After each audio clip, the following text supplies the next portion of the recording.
Welcome to Reading, Pennsylvania, England, right? It rains like this here all the time. So,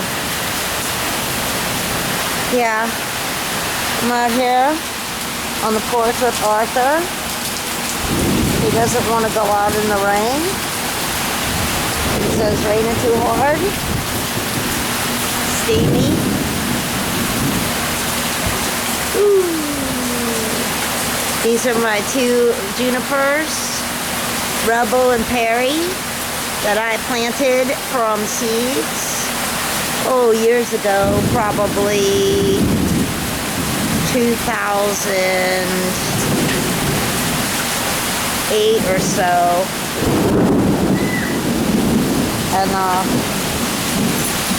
yeah, they're Ron saved them from a snowstorm once. They were overcome with snow.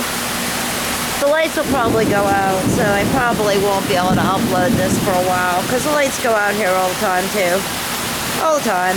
And the internet. So, yeah.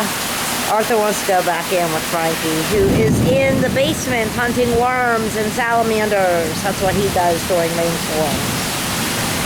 Alright. Talk to you later.